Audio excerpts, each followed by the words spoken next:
Welcome back to the channel, basketball fans, and prepare yourselves, because today we are staring down the barrel of one of the most explosive, paradigm-shifting, and utterly contrasting news cycles we have seen in quite some time. We are bringing you a double-header of breaking stories that sit on the absolute opposite ends of the professional sports spectrum, perfectly illustrating the highest highs and the absolute lowest lows of life as a professional athlete. On the one hand, we have a story of controversy, of broken rules, of shadows creeping into the bright lights of the Philippine Basketball Association.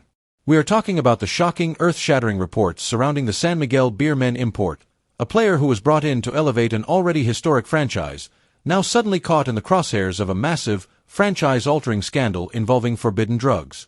This is not just a passing rumor. This is the kind of seismic event that shakes a proud organization to its very core, threatening to completely derail championship aspirations, alienate a deeply passionate fan base, and permanently stain a legacy built on decades of hard-court dominance. We will get into the specifics, the implications, and the sheer gravity of what it means when the word forbidden is attached to a player wearing the most recognizable jersey in Philippine basketball.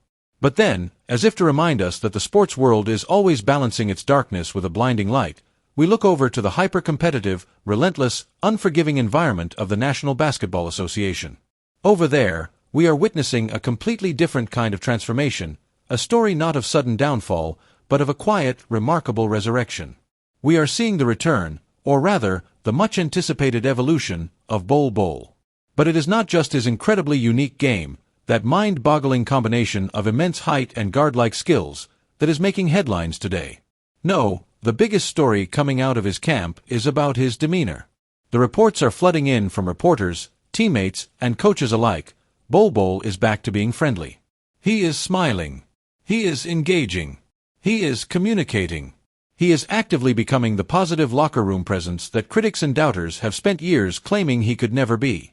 Today, we are going to dive so incredibly deep into these two contrasting narratives that we will uncover the very fabric of what it means to be a professional athlete in the modern era.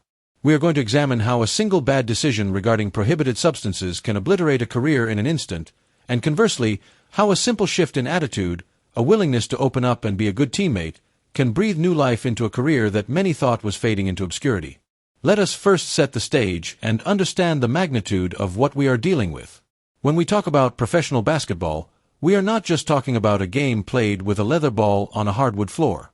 We are talking about a global enterprise, a cultural phenomenon, a deeply entrenched part of the daily lives of millions of people. The athletes who step onto that court are elevated to the status of modern-day gladiators. They are idolized by children, scrutinized by analysts, and heavily invested in by massive corporations. With that immense privilege comes an equally immense, almost crushing level of responsibility. The pressure to perform, to justify the multi-million-dollar contracts, to carry the hopes of an entire city or, in the case of an import, an entire organization, is something very few human beings can truly comprehend. It is an isolating, high-stakes existence where every single action, both on and off the court, is magnified 1,000 times over. When a team like the San Miguel Beer Men, the undisputed winningest franchise in the history of the Philippine Basketball Association, brings in an import, the expectations are not just high, they are astronomical. An import for San Miguel is not just expected to be good, they are expected to be transcendent. They are expected to be the final piece of a championship puzzle, the unstoppable force that tips the scales of the league in their favor. The fans expect dominance. The management expects a return on their significant financial investment. The local players expect a leader who will elevate their game. So, when news breaks that this crucial piece of the championship machinery is being linked to forbidden drugs, the fallout is immediate, devastating, and far-reaching. It is a betrayal of the highest order. It is a violation of the sacred trust between the athlete, the team, the league, and the fans who pay their hard-earned money to support them. The phrase, forbidden drugs, is a heavy one. It carries a stigma that is incredibly difficult to wash away. In the realm of professional sports, this usually falls into two categories, both of which are catastrophic. On one side, you have performance-enhancing drugs, the artificial shortcuts taken to gain an unfair physical advantage over the competition. If this is the case, it calls into question every single achievement, every point scored, every rebound grabbed by that player. It makes a mockery of the concept of fair play and competitive integrity. On the other side, you have recreational drugs, substances of abuse that speak to a profound lack of discipline a dangerous lack of judgment, and often underlying personal struggles that are being poorly managed. Regardless of which category this current scandal falls into, the result is the same: a spectacular fall from grace, the potential voiding of contracts, lengthy suspensions, and a permanent asterisk next to a name. This situation forces us to confront the dark underbelly of professional sports. It forces us to ask the hard questions about the pressures we place on these athletes, the support systems they have in place, and the true cost of the relentless pursuit of victory. How does an athlete, who has dedicated their entire life to reaching the pinnacle of their sport, find themselves making a decision so reckless that it threatens to destroy everything they have built? Is it the pressure to perform? Is it the isolation of living in a foreign country? Is it a moment of weakness, a lapse in judgment, or a systemic issue of addiction? These are the complex, uncomfortable realities that we must dissect as we analyze the shocking news out of the PBA today. And yet, as we prepare to wade through the murky waters of controversy and scandal, we must also turn our attention to the uplifting, entirely unexpected narrative unfolding in the NBA. The story of Bol Bol is one of the most fascinating case studies in modern basketball history. Here is a player who was born into basketball royalty, the son of the legendary Bol, inheriting physical gifts that are quite simply incomprehensible to the average person.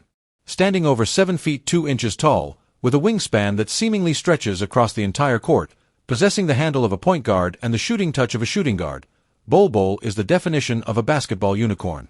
When he was in high school, he was viewed as a generational talent, a player who would completely revolutionize the game.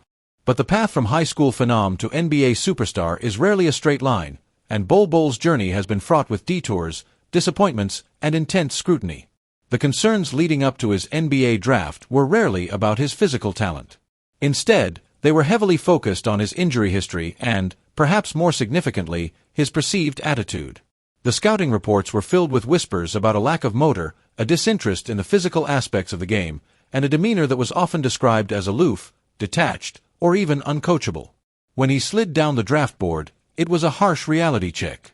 When he struggled to find consistent minutes in Denver and later in Orlando, the narrative seemed to be calcifying. Bol Bol was a player with all the talent in the world, but not the mindset required to succeed at the highest level. That is what makes today's news so profoundly significant. The reports that Bol Bol is back to being friendly, that he has undergone a massive shift in his attitude and his approach to the game and his teammates, is not just a minor footnote. In the NBA, talent gets you in the door, but character, coachability, and chemistry are what keep you in the room. A player who is a negative locker room presence, no matter how physically gifted, eventually becomes a liability.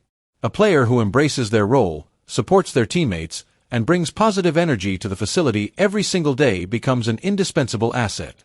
This newfound friendliness, this sudden shift towards being an engaging, positive force, suggests a massive leap in emotional maturity.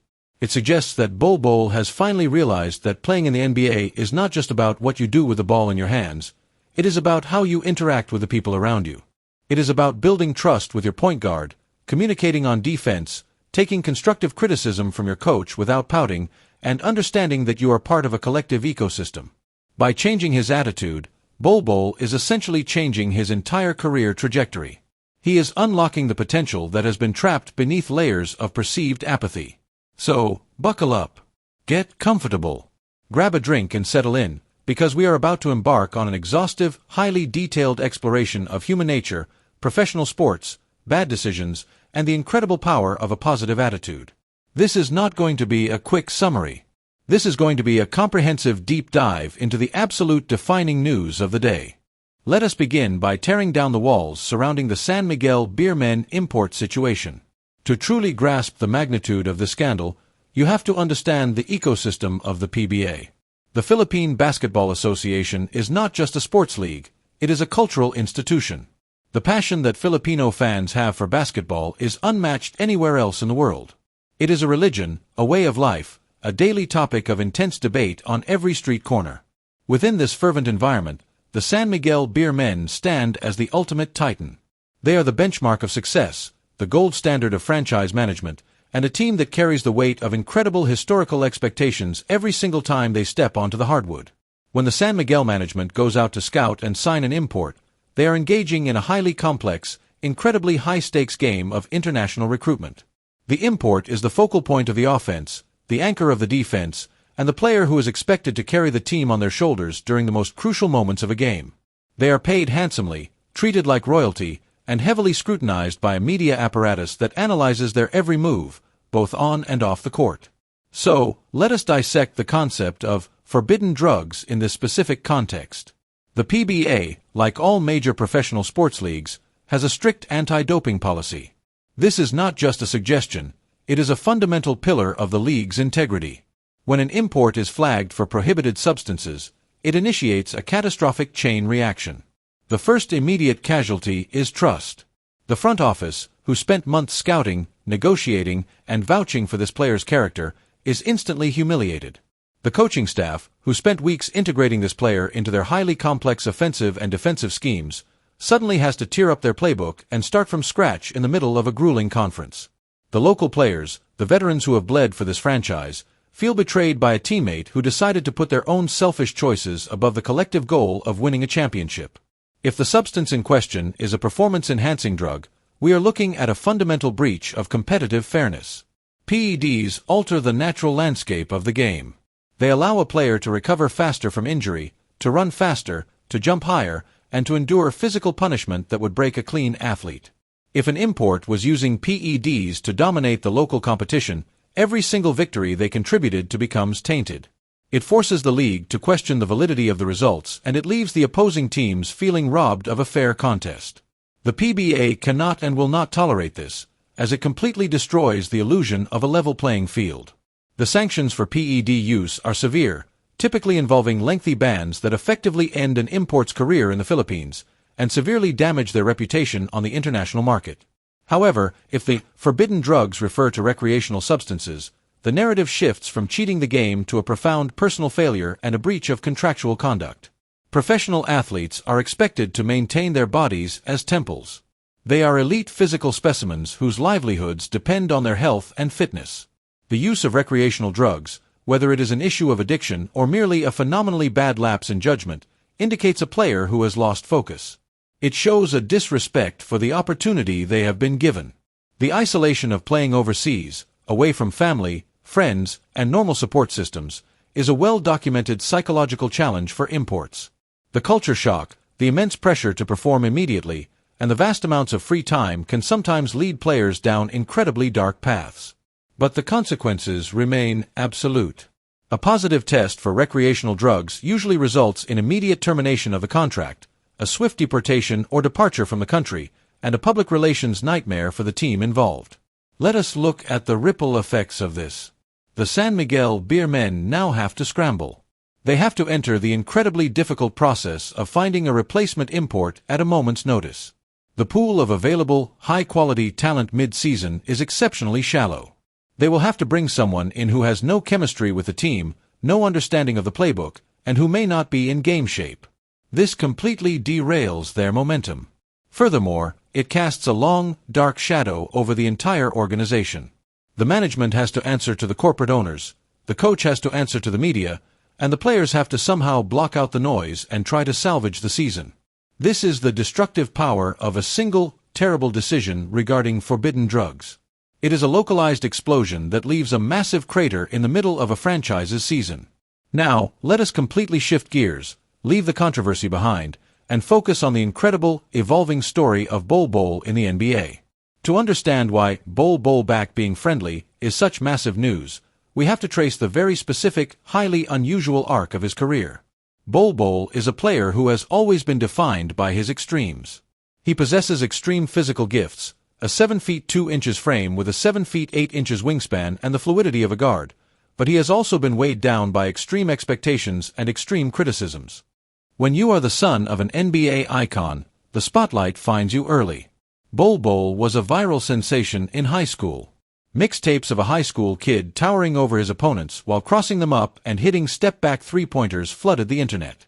The expectations were that he was going to be the next evolution of the basketball player, a prototype for the future of the sport.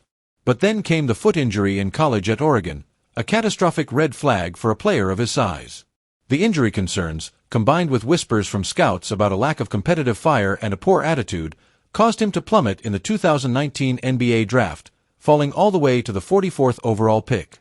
This drop was the first major blow to the Bol Bol narrative. When he entered the league with the Denver Nuggets, he found himself buried on the bench behind an established MVP in Nikola Jokic and a roster full of veterans. Here is where the attitude issues truly began to manifest and define his public persona. In the limited glimpses we saw of Bol on the bench, the body language was often described as terrible. He looked disengaged, frustrated, and aloof. When he did get garbage time minutes, he often played selfishly, looking to score and prove his worth rather than playing within the flow of the team's offense. The narrative was cemented. Bol Bol was uncoachable, he thought he was better than his draft position, and he was unwilling to put in the grueling, unglamorous work required to earn minutes on a contending team. This perception followed him to Orlando. Even when he had flashes of absolute brilliance, coast-to-coast dunks that broke the internet, impossible blocks, and smooth perimeter shooting, the consistency was never there, and the questions about his character and his motor always returned. He was viewed as an incredible talent who simply did not care enough to be great. In the NBA, front offices and coaches will put up with a lot of headaches for a transcendent talent, but a role player or a fringe rotation player who brings negative energy is quickly shown the door. This is exactly why the current reports of Bol Bol returning to a friendly, positive, engaging demeanor are absolutely monumental. This is not just a PR spin. This is a survival tactic and a sign of massive emotional and professional growth. In the incredibly tight-knit environment of an NBA locker room, your attitude is your currency.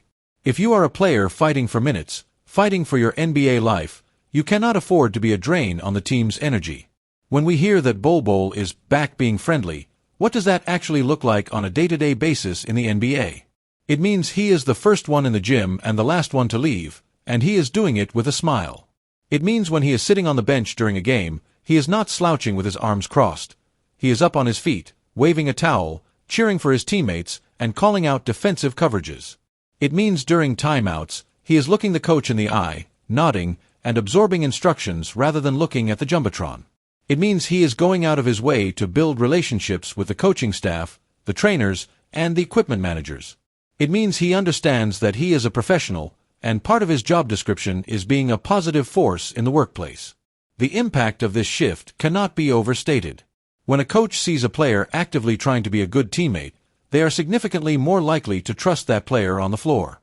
Basketball is a game of trust. A point guard needs to trust that the big man will set a hard screen and roll to the right spot.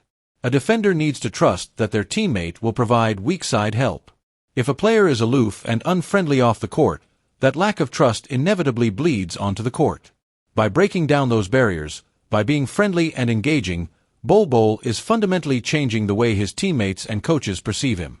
He is moving from the talented problem category to the valuable asset category. Furthermore, this shift in attitude removes the immense, suffocating pressure he put on himself. When you are fighting against the narrative that you have a bad attitude, every mistake on the court is magnified. If he misses a rotation, the critics say, "See, he doesn't care." If he takes a bad shot, they say, "See, he's selfish." By changing the baseline perception of who he is as a person, he buys himself grace on the basketball court. He allows his natural, God-given talent to finally flow without the friction of a terrible reputation holding him back. This is the unlocking of Bol Bol. This is the moment where the immense physical potential finally aligns with the necessary mental and emotional maturity. As we bring this incredibly extensive deep dive to a close, we are left to marvel at the sheer dichotomy of the professional sports experience. Today, we have unpacked two completely separate narratives that run completely parallel to one another, illustrating the razor-thin margin between spectacular failure and remarkable redemption. In the heart-wrenching saga of the San Miguel beer men import and the forbidden drug scandal, we are reminded of the fragility of a professional career. It is a stark, unforgiving warning that talent, physical dominance, and a multi-million-dollar contract cannot protect you from the consequences of a fundamentally terrible decision. It shows us how quickly a hero can become a villain, how rapidly a championship dream can turn into a logistical nightmare, and how the pursuit of greatness can be completely derailed by a single moment of profound weakness or horrific judgment. This story will undoubtedly cast a long, dark shadow over the PBA for the remainder of the season, serving as a cautionary tale for every single athlete who puts on a jersey. It is a brutal reminder that the rules apply to everyone, and the fall from the pedestal is swift and unforgiving. Yet, on the exact opposite side of the spectrum, the rebirth of Bol Bol provides us with a narrative of incredible hope and human growth. It is a powerful testament to the idea that our reputations do not have to be our permanent realities. Bol Bol was carrying the weight of a terrible narrative, a label of being uncoachable and unfriendly that was threatening to wash him out of the league entirely. But he made a conscious, difficult choice to change. By simply being friendly, by opening himself up to his teammates, by embracing the unglamorous work of being a positive locker room presence, he has fundamentally altered the trajectory of his entire life. He has proven that emotional maturity and a positive attitude are just as important, if not more important, than a 7'8" wingspan. These two stories, happening simultaneously in the vast universe of professional basketball, teach us everything we need to know about what it takes to survive and thrive at the highest level. It requires immense physical discipline to avoid the pitfalls of forbidden substances, and it requires profound mental and emotional discipline to maintain a positive, team-first attitude when faced with adversity and criticism. We will continue to monitor the fallout from the San Miguel scandal in the Philippines, tracking every development, every statement, and every consequence as it unfolds. And we will absolutely keep our eyes glued to the NBA to see how far this newly evolved, friendly, and fully engaged version of Bol Bol can go. Because if he can pair that elite mindset with his generational physical tools, the rest of the league needs to be put on high alert. Thank you for joining me on this incredibly deep dive into the complex, beautiful, and sometimes tragic world of professional sports.